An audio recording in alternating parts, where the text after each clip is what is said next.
people around your children, and guess what? They don't even like your children. It's obvious that a lot of y'all love the man more than y'all love y'all kids. Why he don't like your kids? Because you give your kid more attention. He want all the attention.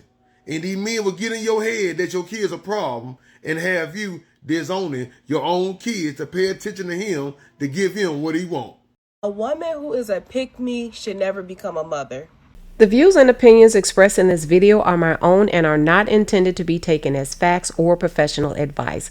I'm simply sharing my personal perspective on a topic that's being discussed on a public platform. Any resemblance to the truth, actual facts, or to reality is purely coincidental. Viewer discretion is advised.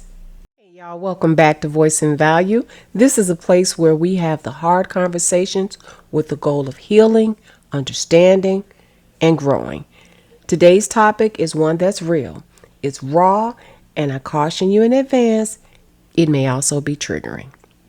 We're diving into the psychology behind single mothers who neglect or emotionally abandon their older children in favor of their new man.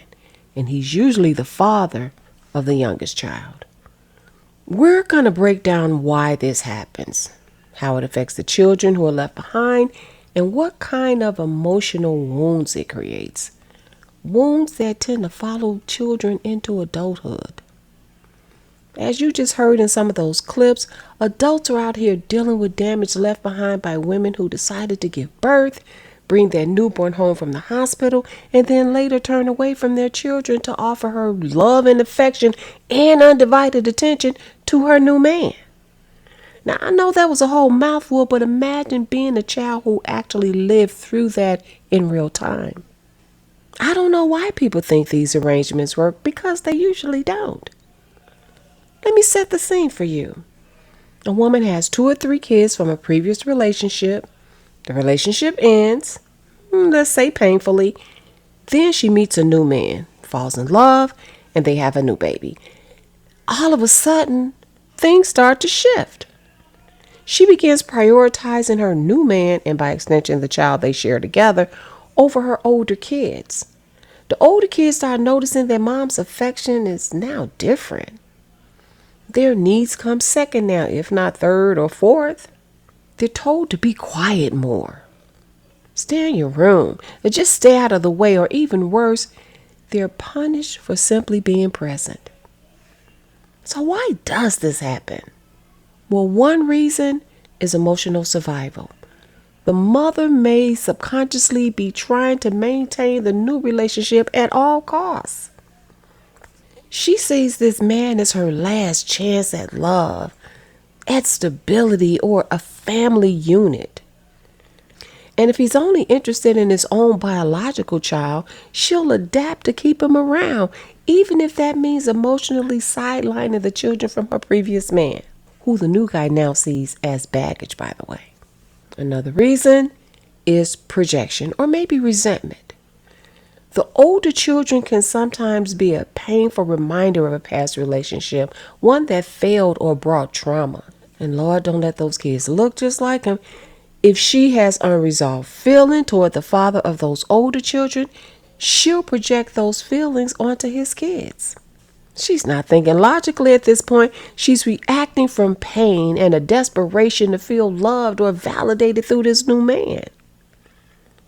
See, when a man realizes that he has this kind of power over a woman, where she's willing to emotionally abandon her own children just to keep him, the relationship shifts.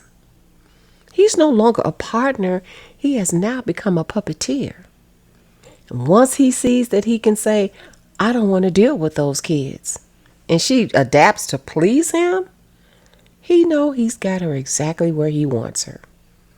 Once he realizes she's willing to trade her older children's peace just to avoid his attitude, he knows he has leverage, and leverage in the wrong hands, I'm talking about his hands, turns into control. What usually flows next is emotional manipulation. You know, those subtle punishments, maybe ultimatums. The sad part is that he might not even be the kind of man she envisioned being with long term. But now, she's invested. She has a child with him now. She has now built an entire life around this guy, a new life, a new beginning, and she's in way too deep to see the damage piling up. Let's be honest. Most men who isolate a woman from her own children aren't trying to build a healthy future with her. They're trying to create a power structure, one where they sit at the top and everything else, including her motherhood, becomes negotiable. Even the package deal she was hoping for when she first entered the relationship with him. And after all this, the relationship still doesn't thrive. Ain't that a kick in the head? But you can probably guess why.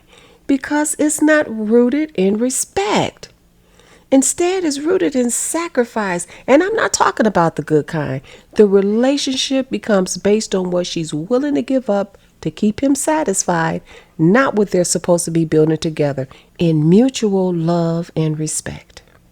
Now let's talk about him for a minute. The new man, the baby daddy, the father of her youngest child. A good man steps in and treats all the children as his own. But in this scenario, we're dealing with a selfish man who makes it very clear, I'm only here for mine. He doesn't discipline the older kids, he doesn't show affection toward them, and doesn't hide his preference for the child that's biologically his. In fact, he might even be annoyed by the presence of her other children.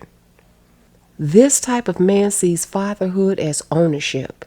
He'll show up for his child, maybe, but he sees the other kids as someone else's responsibility, even if they all live under the same roof. And what's sad is the mother aligns with him instead of protecting all of her children. She becomes an accomplice to the emotional neglect of her older children. Now let's talk about the fallout. The older children, once loved and nurtured, now feel like outsiders in their own home. Their bond with their mother is suddenly conditional. Her love seems to have an expiration date, and it ended when the new baby came along. This creates abandonment wounds that are deep and long lasting.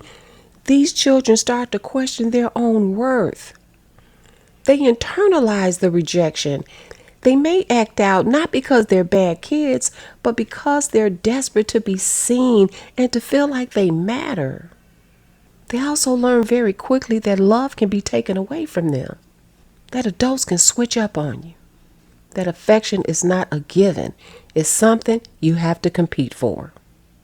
This can lead to things like trust issues, low self-esteem, or they might find themselves attracted to emotionally unavailable people later in life, even codependency. They may never say it out loud, but the message they internalize is clear. You stopped loving me when he came around. If you're a mother and you're listening to this now, I want to say this gently but firmly. Your children didn't ask to be here, but they were given to you. You don't get to pick and choose who's worthy of your love based on who their father is. Every child under your roof deserves safety, and they deserve affection, especially from you, ma'am. I know love gets complicated. I know heartbreak can shift how you see everything, but your kids are not extensions of your pain. They're not reminders of your mistakes. They're people, and they feel what you think you may have been hiding from them. This is a call for self-reflection. If you're showing favoritism in your household, if you're choosing romantic attention over parental responsibility, if you're treating your children as if their father's choices make them less deserving of love, I'm here to let you know it's not too late to change, even though you made one of the worst decisions in your life. We might look at that woman as a lost cause, but that doesn't have to be the case. Sometimes a mother will make the painful realization that she prioritized her new boyfriend over her children. The change that follows that is usually gradual and very emotional. It's a time for reckoning, not just with her choices, but with the version of herself that allowed those choices to be made in the first place. Here's what that change can look like. Seeing the emotional distance in her children's eyes. She'll start noticing that her older child no longer lights up when she walks into the room. Her child that's usually kind of quiet is a bit more withdrawn now, or maybe even becomes hostile. She realizes that my child no longer feels safe with me. There'll be an incident that exposes the boyfriend's lack of care.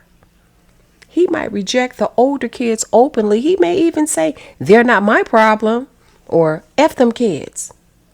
That coldness becomes harder to ignore. She begins to ask herself, if he doesn't love all of me, does he really love me at all? And then there are those outside voices and accountability. A true friend or even a close family member might pull her aside and say those quiet parts out loud.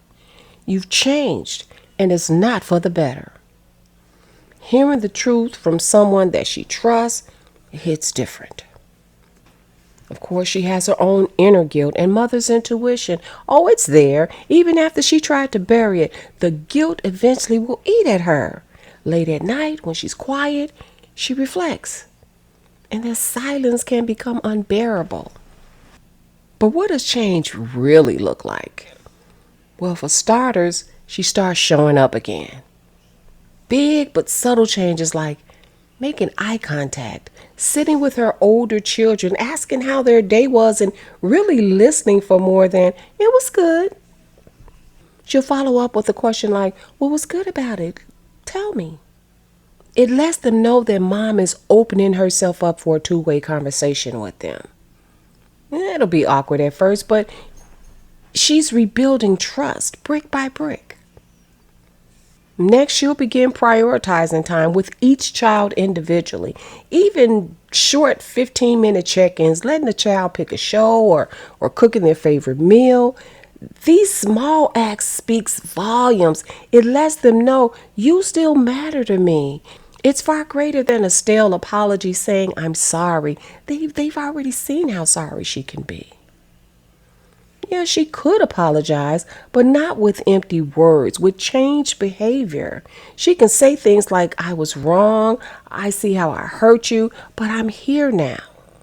And more importantly, she has to stay present, not just in that moment. A very important step is setting firm boundaries with the boyfriend. She has to tell him and mean it, this is a package deal. If he still refuses to accept her children, she may face the hardest decision of all, and that's letting him go. And if letting him go proves to be too much for her, she's already made her decision that her happiness with him is more important than her children's happiness. Like it or hate it, it is what it is. And she could also get support, therapy, parenting groups, or even faith-based counseling. She must realize that she needs healing too. And she doesn't have to try doing it alone anymore. What does this renewed mothership feel like? Well, she's softer. Not just with her kids, but with herself. She's protective again, no longer letting a man decide who's worthy of her love. She's present, emotionally, mentally, and physically. She rebuilds. Even if the damage can't be undone, she lays the new groundwork for a better relationship moving forward. Change isn't always easy, but it is possible. And sometimes the mother you become after the mistake is stronger and more powerful than the one you were before. The awareness is loud. Now let me speak just a moment to those who were those older children. You didn't just imagine all these things taking place. And no, you weren't too sensitive. You were left out, baby. You were made to feel unwanted, and that pain is real. But please hear me when I say this. Their failure is not your fault. You were worthy of love then, and you're worthy of love now. You don't need to overextend yourself to prove that to anyone. If you were pushed aside, emotionally neglected, or even made to feel like an inconvenience, know that someone else's brokenness is not a reflection of your value. Healing starts with telling yourself the truth. I deserved better. I deserved to be loved equally, and I deserved to be protected. So I want to close with this. We got to do better, especially in our communities. These silent family dynamics are creating broken adults who are walking around with childhood wounds they never asked for. If you're a man, please don't participate in building a home where any child feels excluded. If you're a mother, check in with your heart. It's absolutely fine to still crave romance, to want those hand-in-hand walks on the beach, weekend getaways and couples-only retreats that let you feel seen, make you feel loved and desired. Those desires are natural and valid, but when you have multiple children, especially with different fathers, reality shifts. Your time is not as free. Your responsibilities become multi-layered, and your peace now requires planning. It's not just passion all the time. What I'm trying to say is this: romantic moments can still happen, but they can't be impulsive anymore.